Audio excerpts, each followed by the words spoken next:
there, all you groovy guys and gals, and welcome to another episode of Trippy Food. Hey, he hears talking. He thinks there's food. Doodle. It's like Pavlov's dog. Pavlov's doodle. So let me kind of set this episode up, before we actually get into it. So I recently, with Matt Zion, on an episode of Wreckless Eating, went to Shake Shack, and we got the spicy Korean chicken sandwich. And during the conversation, I think maybe it was Matt said this could use some cheese on it. And I said Korean cuisine and most Asian cuisines don't have cheese. They don't have cheese on their menu. And he said, well, this is Hunter Houlihan, left a comment on there, and he said, Korean army base stew has cheese, you should check it out. Now, I stick by my previous statement that says Asian cuisine doesn't have cheese in it, because what Korean army base stew is it was only eaten like during, maybe after the Korean War, and essentially what it was a Korean stew. It was a noodle-based stew that they added ingredients on it that they could either procure or smuggle off the American army bases, and that's why it's called army base stew. So yes, it had cheese in it, but it was because there was cheese on the army bases, and they took that cheese and they put whatever they could find, because food was scarce. So whatever they could find on the army base, they would put in it. So I saw this in an Asian market, which is basically a kind of instant Korean army stew. This says K army stew. But they have a little logo for the country of Korea there, so we know that it's Korea. And I thought to myself, well, this can't possibly have all the stuff that they would put in it, because I did a little bit of research on what goes into Korean army stew, and it's really a jump. It's kind of like gumbo, if you think about it. It's basically whatever ingredients you have on hand go in there, and it's whatever ingredients you could get off the army base. So this is an instant one. The ingredients, the directions for making this is to boil about 2 cups of water, add the noodles, the soup base, add the flakes, and cook for about 4 minutes, stirring occasionally. The thing is, it's not going to have the other stuff in it, so I decided I was going to make Korean army base stew like they eat Korean army base stew. For instance, on the picture here it says serving suggestion, but you're not obviously going to get all that stuff in the package. So I got some of the things that you might find in a Korean army base stew. So I have some kimchi, we're going to put that in there. I have some American cheese slices. Yes, American cheese slices, because remember, they got the stuff off the army base. Spam, which was popular in Asia after World War II, actually, because it was hard to get fresh meat. So that's why they eat so much spam in Hawaii. And baked beans. And we'll put some baked beans in there and some green onions. So I'm going to go to the stove. I'm going to cook this up. It shouldn't take very long. I think what I'm going to do is I'm going to grill the spam, and then I'm just going to kind of cut this up and put it on top of the noodles and the stew as soon as it's done. And we'll give it the old college try and see what Korean army base stew is all about.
Well, alrighty, I just sat down and here's Doodle, right on cue.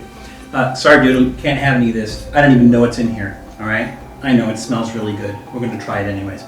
So here is our Korean army stew, and it's basically, this is from an instant package, and then you add the other stuff in it that you want. It had little bits of things in there, which I think might have been the stuff that's supposed to go in there, but they're little dry bits of stuff, so I just thought I would augment it with what you would typically find there. Now, if this isn't spicy enough for me, I have some gochujang here that I can put on top of it, but you know, we'll see, we'll give it a chance. So, let's see if we can get, let's use a fork here. So we have baked beans, spam, sausage and spam, baked beans, sausage and spam. We have American cheese, kimchi, green onions, in addition to the regular stew. So let's see. Let's get some noodles in there. Let's get some spam, some cheese, and some kimchi in there. And some beans. He's licking his lips, isn't he? I can't see him, but I can tell he's licking his lips. He wants some of this. I want some of this too. Can't get this stuff to stay on there. There we go.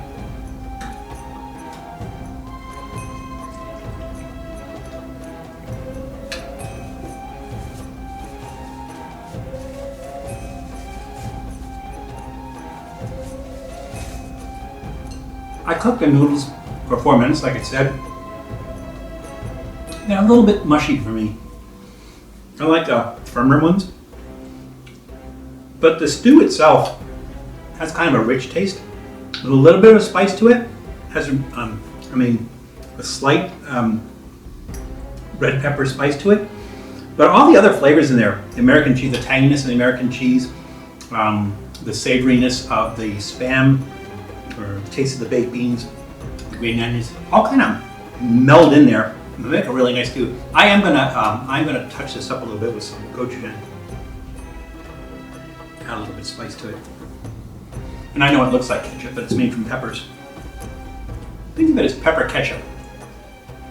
And we're not straying from the fact that it's a Korean dish by adding the peppers. So let's give this a shot. See if that makes any kind of a difference. Mix it up a little bit so that we have get a little bit of everything in every bite.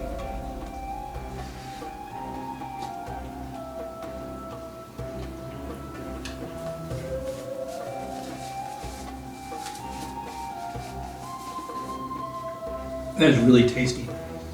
I'm glad I added this to it.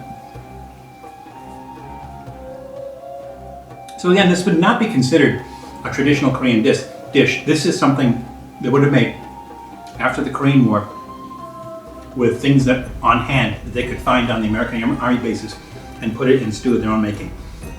If you make this, especially I think Nongshim is the brand. If you buy the instant one, maybe go about 3 minutes instead of 4 minutes on cooking the noodles, because I think that they're a little bit mushy other than that. But the flavor altogether, it's hard to say, like, you wouldn't eat it the way it comes out of the package, without all the other things in it, because that's not a true Korean Army stew, but when you put it all together and everything, it actually tastes pretty good. So that's going to get a thumbs up from me. Big thumbs up for me. It's really good. That's going to be my dinner tonight. And the thing to remember is, I'm still right, and there's still no cheese in Asian cuisine. And I guess we call it Korean gumbo. So, yeah, actually pretty good. So you can find it. They usually have those the packets in the Asian market. Unfortunately, they come in packets of, I think, 5. They don't really have the individual ones, but you can make this 5 times if you have the other ingredients on hand, which we do now. And yeah, give it a shot, because big thumbs up for me. And sorry, Hunter, you're wrong, but you're right at the same time. And it's actually really good. So here we go, Korean Army-based stew. Give it a shot. Remember that it's crazy out there, so please take care of others. Please take care of yourselves. Please be careful, and we'll see you soon.